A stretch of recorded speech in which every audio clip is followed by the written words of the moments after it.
साथियों नमस्कार, स्वागत है आपका अपने चैनल सक्सेस जंक्शन एक कदम सफलता की ओर में। और हम लेकर के आ गए हैं आपके लिए सभी प्रतियोगी परीक्षाओं की दृष्टि से अति महत्वपूर्ण 360 डिग्री करंट अफेयर्स, यानी कि यहाँ पर आपको हर एक प्रश्न के बारे में डिटेल में जानकारी दी जाएगी, जिससे उससे संबंधित कोई अन्य प्रश्न भी अगर आपकी परीक्षा में देखने को मिलता है तो आप उसे भी बड़ी आसानी से सॉल्व कर सकते हैं। तो चलिए बिना समय गवाए हुए सीधे अपने सेशन की ओर चलते हैं और आपको बताते हैं टुडे सेशन में क्या क्या होने वाला है। आइए देखते हैं।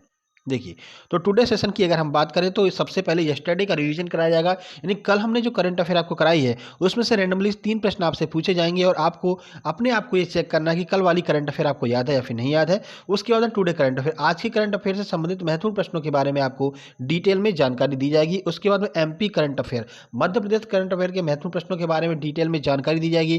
फिर उसके बाद रिसेंट एग्जाम क्वेश्चन, यानी कि अभी हाल ही में जो भी एग्जाम हुए हैं उनमें से कुछ महत्वपूर्ण प्रश्नों को हम आपके लिए लेकर के आए हैं डायरेक्ट पेपर से स्क्रीनशॉट खींच करके, जिससे कि आपको बता सकें कि किस तरह के प्रश्न अब यहाँ पर फ्लो में है, किस तरह के प्रश्न लगातार परीक्षाओं में पूछे जा रहे हैं। उसके बाद में स्टैटिक जीके, यानी कि स्टैटिक जीके सभी प्रतियोगी परीक्षाओं की दृष्टि से अति महत्वपूर्ण होती है, तो स्टैटिक जीके के कुछ महत्वपूर्ण प्रश्नों को हम यहाँ पर सॉल्व कराने का प्रयास करेंगे। उसके बाद में होमवर्क, डेली हम आपसे एक प्रश्न पूछते हैं, उसका जवाब जो लोग भी देते हैं उनका नाम वीडियो के अंत में देखने को मिलता है। तो आज भी एक सिंपल सा प्रश्न पूछेंगे जिसका जवाब देने पर कल वाली वीडियो में आपका नाम भी देखने को मिलेगा। तो चलिए शुरुआत करते हैं। आइए सबसे पहले जल्दी जल्दी रिवीजन कर लेते हैं कल के प्रश्नों का। देखिए पहला प्रश्न, अक्टूबर 2021 में टेक स्टार्टअप चिंगारी ने अपने पहले क्रिप्टो टोकन डॉलर गाड़ी का अनावरण किया है। निम्नलिखित में से कौन चिंगारी के ब्रांड एम्बेसडर हैं? शाहरुख खान, आमिर खान, आयुष्मान खुराना या फिर सलमान खान? आइए आंसर देख लेते हैं। सही आंसर है डी, यानी कि सलमान खान इसके जो है ब्रांड एम्बेसडर है चिंगारी के। ठीक है, आगे बढ़ते हैं। अक्टूबर 2021 में भारत सरकार ने माउंट हैरियट का नाम बदल करके माउंट मणिपुर करने का निर्णय लिया है। माउंट हैरियट निम्नलिखित में से किस राज्य या फिर केंद्र शासित प्रदेश में स्थित है? लक्षद्वीप, अंडमान निकोबार, उत्तराखंड या फिर तमिलनाडु? आंसर देखते हैं। सही आंसर है बी, यानी कि अंडमान व निकोबार द्वीप समूह में स्थित है माउंट हैरियट। ठीक है, जिसका नाम अभी हाल ही में चेंज कर दिया गया है। आगे बढ़ते हैं। निम्नलिखित में से किसने अक्टूबर 2021 में ग्लोबल टीबी रिपोर्ट जारी की है? WHO, यूनेस्को, यूनिसेफ या फिर विश्व खाद्य कार्यक्रम? आंसर देखते हैं। सही आंसर ए, यानी कि WHO ने अभी हाल ही में ग्लोबल टीबी रिपोर्ट जारी की है। ठीक है, जिसमें भारत में 41% यहाँ पर वृद्धि पाई गई है टीबी के केसेस में।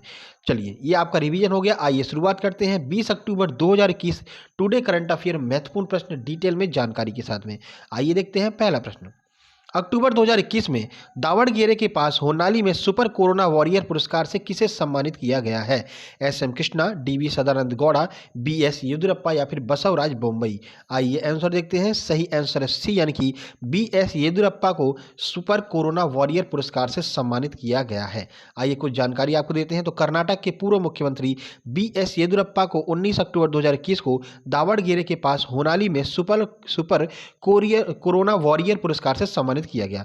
उन्हें कोविड-19 महामारी को रोकने के लिए उनके योगदान के लिए यह पुरस्कार दिया गया है। मुख्यमंत्री रहते हुए वे 2 बार कोरोना से संक्रमित हुए थे। समारोह में स्वास्थ्य कर्मियों सहित 5200 कोरोना योद्धाओं का भी अभिनंदन किया गया। ठीक है, तो BS येदियुरप्पा जो कि कर्नाटक के पूर्व मुख्यमंत्री हैं, इन्हें जो है सुपर कोरोना वॉरियर पुरस्कार दिया गया है।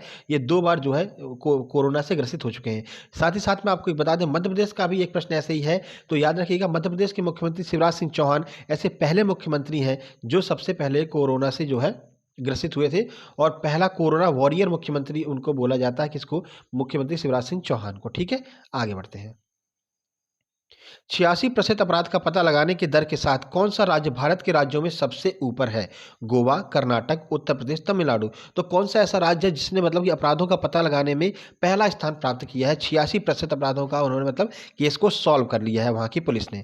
आइए देखते हैं। सही आंसर ए, यानी कि गोवा पुलिस ने लगभग 86% जो भी केस आए हैं अपराध के उनको आसानी से सॉल्व कर लिया और पहला स्थान यहाँ पर लिया है अपराधों को सॉल्व करने की श्रेणी में। आइए देखते हैं कुछ जानकारी।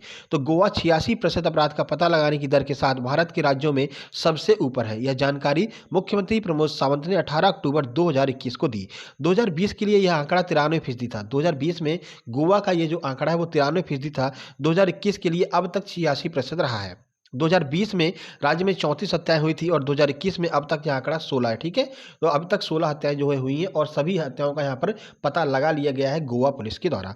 उन्होंने यह भी बताया कि किराएदार विधेयक का सत्यापन भी इस सत्र में चालू कर दिया जाएगा। ये किराएदार विधेयक सरकार लेकर के आई है कि कोई अगर किराए पर रहता है तो क्या क्या नियम एवं रेगुलेशन किराएदार के लिए और मकान मालिक के लिए लागू किए जाएंगे, उसके लिए एक विधेयक भी पारित कर दिया गया है। ये भी आपको याद रखना है। ठीक है, चलिए आगे बढ़ते हैं।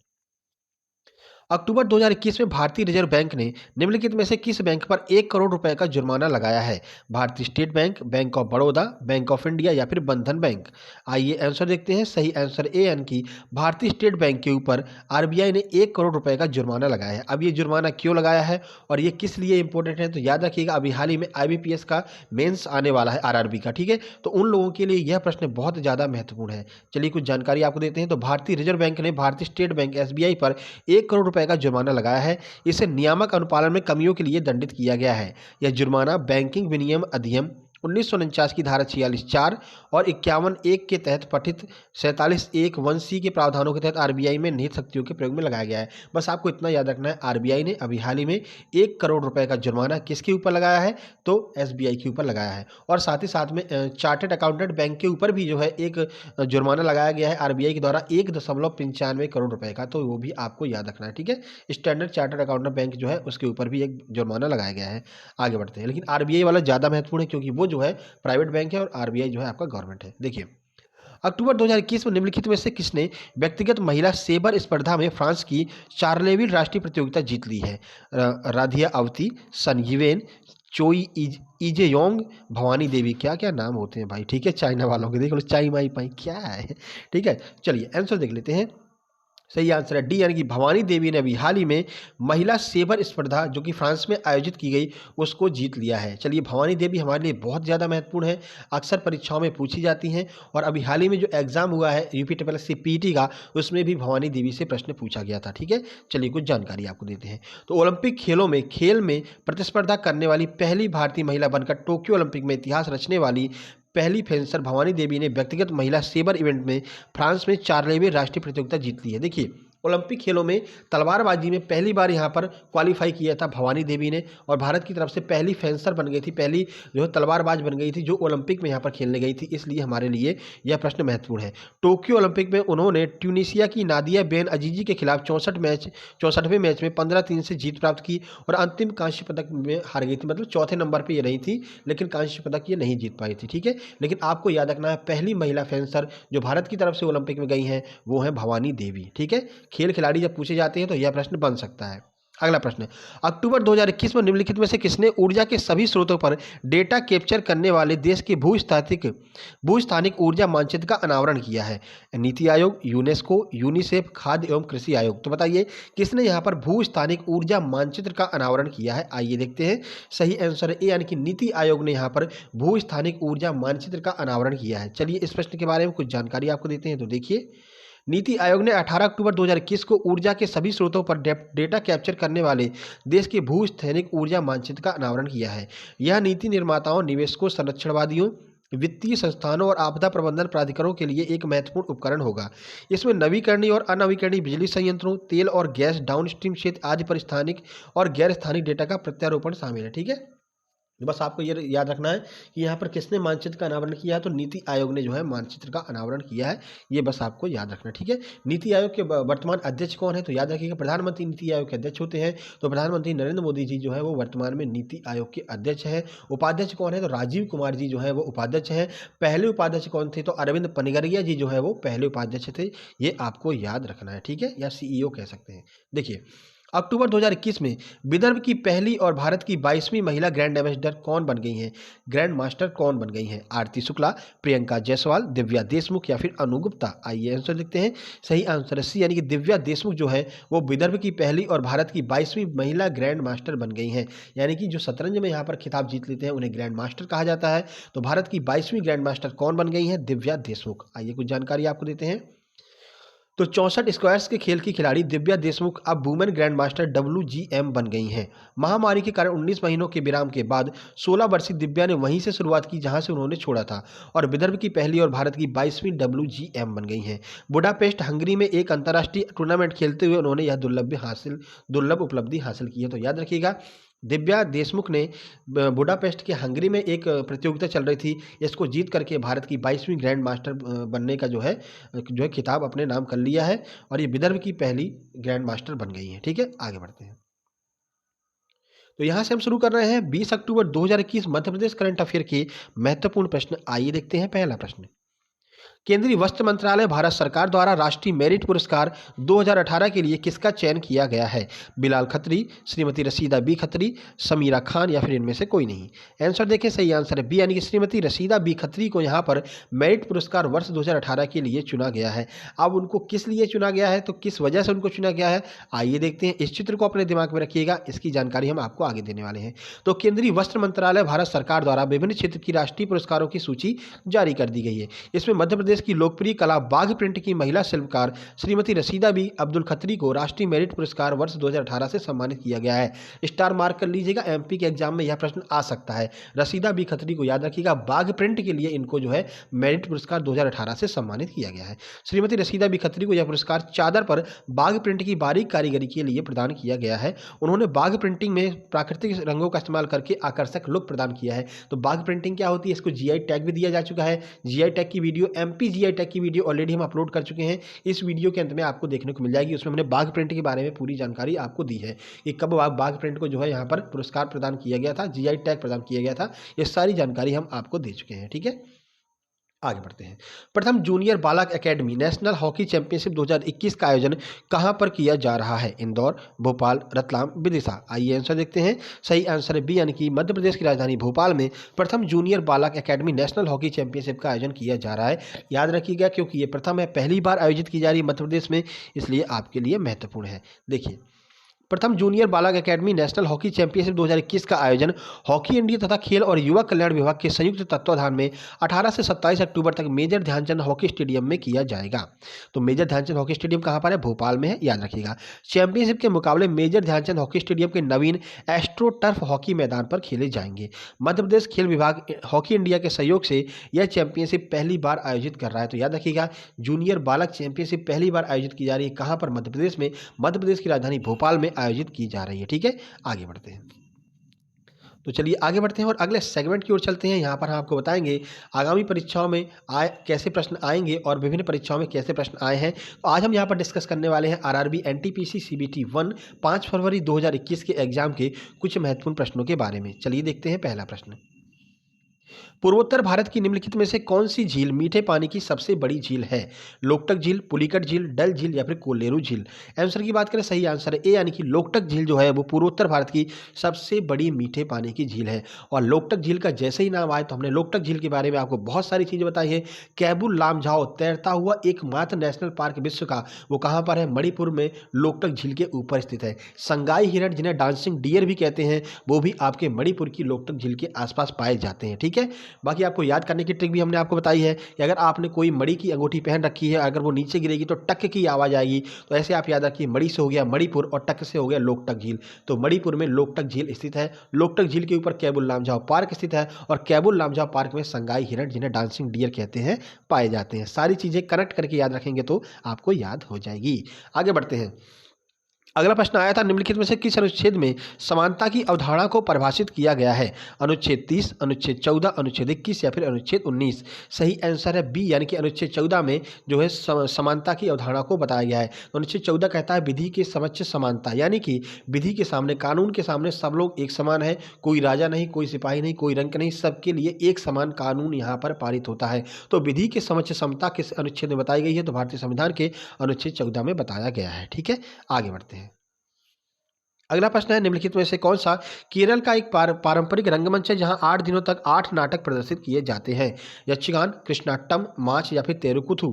सही आंसर है बी, यानी कि कृष्णाट्टम जो है वो केरल का एक पारंपरिक रंगमंच है जहां पर 8 दिनों में 8 नाटकों का आयोजन किया जाता है। ठीक है, तो याद रखिएगा, यहीं से आप याद रखिए जो कथकली है वो भी केरल का एक नृत्य है, कथकली। तो लोग यहाँ पर कन्फ्यूज जाते हैं कथक और कथकली में। तो याद रखिएगा, जो कथकली है वो केरल का लोक नृत्य है और जो कथक है वो उत्तर प्रदेश का लोक नृत्य है। ठीक है, याद रखना है। यक्षगान आपको पता ही है कर्नाटक का है, कुचिपुड़ी आंध्र प्रदेश का है। ये सारी, इसके ऊपर ऑलरेडी हम वीडियो भी आपके लिए बना चुके हैं। ठीक है ना, चलिए आगे बढ़ते हैं। स्टैटिक जीके की छुपा स्तंभ क्लास प्रश्न वो जो परीक्षाओं में आ सकते हैं और जो विगत वर्षों की परीक्षाओं में आए हुए हैं। आइए देखते हैं पहला प्रश्न। टोक्यो पैरालंपिक खेलों का शुभंकर कौन था? ये आपको बताना है और ये आगामी परीक्षाओं के लिए बहुत ज़्यादा महत्वपूर्ण है। टोक्यो पैरालंपिक की बात की जा रही है, कंफ्यूज नहीं होना है। मिराई तोबा, सोमेटी, फेई फेई या फिर जिंगयोंग। आइए आंसर देखते हैं। सही आंसर है बी, यानी कि सोमेटी जो है वो टोक्यो पैरालंपिक खेलों का शुभंकर था। ठीक है, देखिए तो कुछ और जानकारी आपको देते हैं। तो टोक्यो पैरालंपिक खेलों का शुभंकर सोमेटी था, जबकि टोक्यो ओलंपिक खेलों का शुभंकर कौन था? तो मिराई तोबा जो है वो टोक्यो ओलंपिक खेलों का शुभंकर था। ठीक है, भारत की तरफ से टोक्यो ओलंपिक में गोल्ड किसने जीता, ये आपको बताना है। आज का प्रश्न है, आपको कमेंट बॉक्स में कमेंट करना है कि भारत की तरफ से टोक्यो में ओलंपिक की बात कर रहे हैं। ठीक है, तो टोक्यो ओलंपिक में किसने गोल्ड जीता है, ये कमेंट बॉक्स में कमेंट करके आपको बताना है, जिससे कल वाली वीडियो में आपका नाम आ सके। और ये वीडियो पसंद आ रही तो मेरे भाई वीडियो को अभी लाइक कर दीजिएगा। ठीक है, चलिए आगे बढ़ते हैं। अगला प्रश्न है, भारतीय संविधान के अनुच्छेद 19A में कुल कितने प्रकार की स्वतंत्रताएं दी गई हैं? 5, 6, 4 या फिर 3? आइए आंसर देखते हैं। सही आंसर है बी, यानी कि कुल 6 प्रकार की स्वतंत्रताएं हमको दी गई हैं। कौन कौन सी स्वतंत्रताएं हैं, तो चलिए उनके बारे में भी आपको पूरी जानकारी दे देते हैं। तो पहली है बोलने की स्वतंत्रता, यानी कि अभिव्यक्ति की स्वतंत्रता, वाक्य एवं अभिव्यक्ति की स्वतंत्रता जिसे हम कहते हैं। उसके बाद है सभा करने की आज़ादी, फिर संघ बनाने की आज़ादी, पूरे देश में आने जाने की आज़ादी, कहीं भी बसने की आज़ादी और कहीं पर भी व्यापार करने की आज़ादी। ये 6 प्रकार की आज़ादी, ये 6 प्रकार की स्वतंत्रताएं हमें भारतीय संविधान के 19A आर्टिकल में दी गई हैं। ठीक है, चलिए आगे बढ़ते हैं। अगला प्रश्न है, आयोडीन की कमी से कौन सा रोग हो जाता है? मधुमेह, कैंसर, घेंघा या फिर इनमें से कोई नहीं? और यह प्रश्न कई बार परीक्षाओं में पूछा गया है। सही आंसर है सी, यानी कि घेंघा रोग हो जाता है। तो शरीर में आयोडीन की कमी से घेंघा या फिर गलगंड रोग हो जाता है। पूछा जा सकता है घेंघा या गलगंड, कोई भी नाम आए आपको बताना आयोडीन की कमी से होता है। आयोडीन कहाँ पाया जाता है? तो आयोडीन जो है वो शुद्ध नमक में पाया जाता है। आपने सुना भी होगा आयोडीन युक्त शुद्ध नमक टाटा शुद्ध नमक, है ना? तो टाटा शुद्ध नमक को याद रखिएगा। तो आयोडीन की कमी से घेंघा रोग हो जाता है, जिसे गलगंड भी कहते हैं। आगे बढ़ते हैं। तो यहाँ पर हम बात कर लेते हैं कल के प्रश्न की उत्तर की। तो कल के प्रश्न का सही उत्तर है कटक। आइए देखते हैं किस किसने सही आंसर दिया है। देखिए, पुरुषोत्तम परमार ने बताया है कटक उड़ीसा। उसके बाद राजदांगी ने कटक उड़ीसा बताया है। धर्मेंद्र सूर्या जी कह रहे हैं सर जी एमपी एग्जाम की क्लास लेकर आइए प्लीज़।